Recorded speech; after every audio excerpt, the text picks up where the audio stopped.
ভেৰগাঁৱত প্ৰথম বাৰ্ষিক বড়োলেণ্ড আন্তঃজিলা ভলীবল চেম্পিয়নশ্বিপ সম্পন্ন। ওদালগুৰি জিলাৰ ভেৰগাঁও মহকুমা সদৰত মঙলবাৰৰ পৰা আৰম্ভণি হোৱা দিবানৈশ প্ৰথম বাৰ্ষিক বড়োলেণ্ড ভলীবল চেম্পিয়নশ্বিপ আজি বুধবাৰে নিশা সামৰণি পৰে। বড়োলেণ্ড ক্ৰীড়া সন্থাৰ উদ্যোগত আৰু ভেৰগাঁও জিলা ক্ৰীড়া সন্থাৰ সহযোগত অনুষ্ঠিত আজিৰ চূড়ান্ত ভলীবল প্ৰতিযোগিতা উদ্বোধন কৰে BTC-EM দাওবাইছা বড়োই।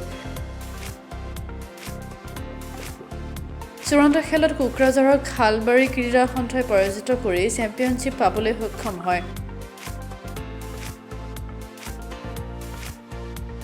দুয়োটা দলে উত্তেজনাপূৰ্ণ খেল খেলি দৰ্শকসকলক আনন্দিত কৰে। শ্ৰেষ্ঠ দল খালবাৰীক নগদ 50,000 আৰু ট্ৰফি, ৰানাৰ্ছ আপ দলক ট্ৰফিসহ 30,000 টকা প্ৰদান কৰাৰ লগতে মেন অৱ দ্য টুৰ্ণামেণ্ট খালবাৰী দলৰ জান খেৰকাটাৰী, শ্ৰেষ্ঠ আক্ৰমণকাৰী, শ্ৰেষ্ঠ ৰক্ষক বঁটা লাভ কৰে কোকৰাঝাৰৰ দৈখাং বসুমতাৰীয়ে।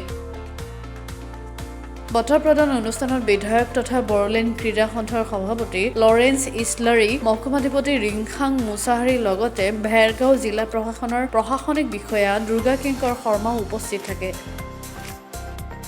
বড়োলেণ্ড স্পৰ্টছ এছ'চিয়েশ্যনে প্ৰথমবাৰৰ কাৰণে আমাৰ বিটিআৰত থকা 10খন চাব ডিভিজনক লৈ পেলাই ইয়াত ইণ্টাৰ ডিষ্ট্ৰিক্ট ভলীবল চেম্পিয়নশ্বিপ ইয়াত লোৱা হৈছে আমাৰ ভেৰগাঁও এই খেলপথাৰত। দুদিনীয়া কাৰ্যসূচী লৈ যোৱাকালিৰ অৰ্থাৎ 28 আৰু 29 এই দুদিনীয়া কাৰ্যসূচী লৈ পেলাই ইয়াত অনুষ্ঠিত হৈছিলে টুৰ্ণামেণ্টখন। আৰু ইয়াত বিটিআৰত থকা 10খন মহকুমাৰ পৰা ইয়াত খেলাৰীসকলে অংশগ্ৰহণ কৰিলে।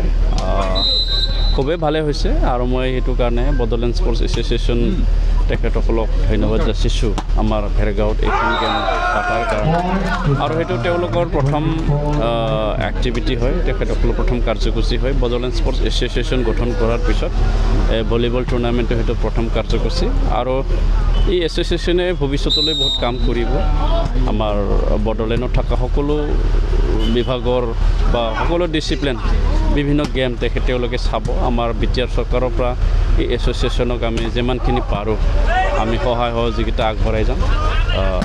আৰু বড়োলেণ্ডৰ যিটো এনভাইৰনমেণ্ট আমাৰ স্পৰ্টছৰ ক্ষেত্ৰত সেইটো এতিয়া যথেষ্ট ভাল বুলি আমি ক'ব লাগিব। কাৰণ ল'ৰা ছোৱালী খেলৰ প্ৰতি আগ্ৰহটো দেখিছোঁ আমি, আৰু তেওঁলোকে বিভিন্ন খেল ধেমালি খেলি ভাল পায়। আৰু ইয়াত এক্সাম্পলো আছে খেল খেলি পেলাই বিভিন্নজনে ইতিমধ্যে বিভিন্ন বিভাগত চাকৰি পাইছে।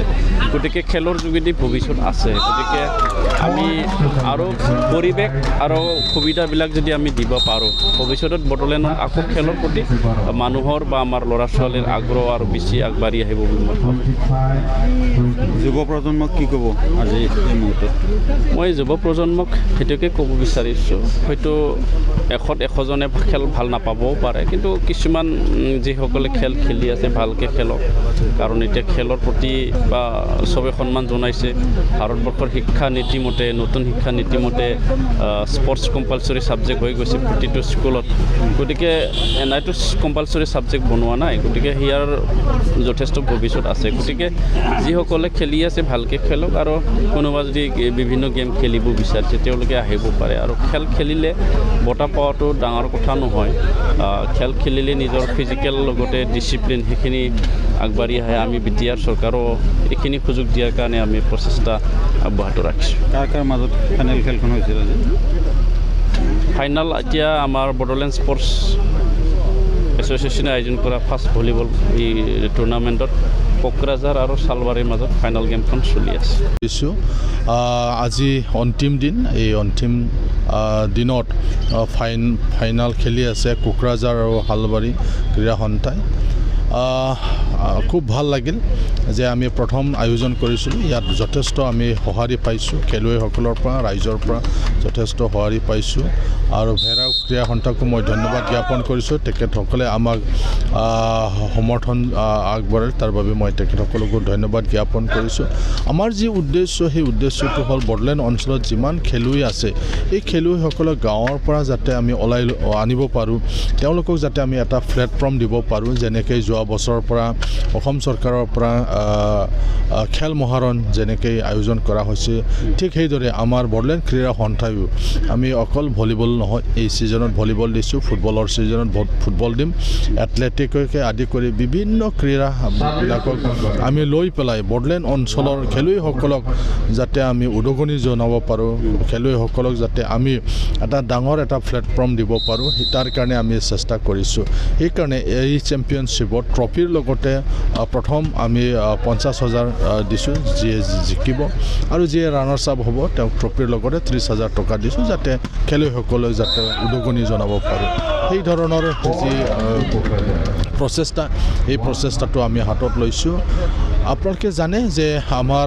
বৰ্তমান বিটিআৰ চৰকাৰৰ চিফ প্ৰমোদ বড়ো ডাঙৰীয়াই বড়োলেণ্ড অঞ্চলত বিভিন্ন ধৰণৰ খেল পাতিছে আপোনালোকে দেখিছে যে এই বড়োলেণ্ড অঞ্চলত সঁচাকৈ আমাৰ ক্ৰীড়াৰ এটা এটমছফিয়াৰ আছে ইয়াত বাতাবৰণ আছে গতিকে কাউন্সিলেও যথেষ্ট সহায় কৰি আছে এনেকুৱা সময়ত আমি সেইকাৰণে বড়োলেণ্ড ক্ৰীড়া সন্থাই ভাবিছোঁ যিহেতু কাউন্সিল চৰকাৰে খেলক লৈ পেলাই চিৰিয়াছ খেলক ছাপোৰ্ট কৰি আছে গতিকে এনেকুৱা এটা সময়ত আমিও যাতে বিভিন্ন ধৰণৰ খেল আয়োজন কৰি পেলাই আমাৰ খেলুৱৈসকলক যাতে ছাপোৰ্ট কৰিব পাৰোঁ সেইটোৰ হ'ল আমাৰ বড়োলেণ্ড ক্ৰীড়া সন্থাৰ আমাৰ উদ্দেশ্য কেইটা দলে অংশগ্ৰহণ কৰিছে বড়োলেণ্ড অঞ্চলত মুঠ 10টা ক্ৰীড়া সন্থা আছে এই 10টা ক্ৰীড়া সন্থাই ইয়াত অংশগ্ৰহণ কৰিছে আমাৰটো হ'ল এতিয়া আমি ক্লাব কৰা নাই প্ৰথম যিহেতু আমি আয়োজন কৰিছোঁ গতিকে ক্ৰীড়া সন্থাকে আমি পাৰ্টিচিপেট কৰিবলৈ আমি আমন্ত্ৰণ জনাইছোঁ আমাৰ 10টা ক্ৰীড়া সন্থা আছে মহকুমা ভিত্তিত যিহেতু ক্ৰীড়া সন্থাবিলাক হয় এই 10টা মহকুমাৰ পৰা তেওঁলোকে ইয়াত অংশগ্ৰহণ কৰিছে পুৰস্কাৰ কেইটা আছে সৰ্বমুঠ পুৰস্কাৰ হিচাপে আমাৰ ইয়াত 2টা ট্ৰফি দুটা ট্ৰফিৰ লগতে 50,000 ৰানাৰ্ছ আপ ট্ৰফিৰ লগত 30,000 বেষ্ট প্লেয়াৰ বেষ্ট টিম এনেকুৱাকৈ আমি দিয়াৰ যিটো ব্যৱস্থা এই ব্যৱস্থা আমি ৰাখিছোঁ নামহলৰ পৰা চিন্তু কলিতাৰ ৰিপৰ্ট গ্লোবেল NE 24/7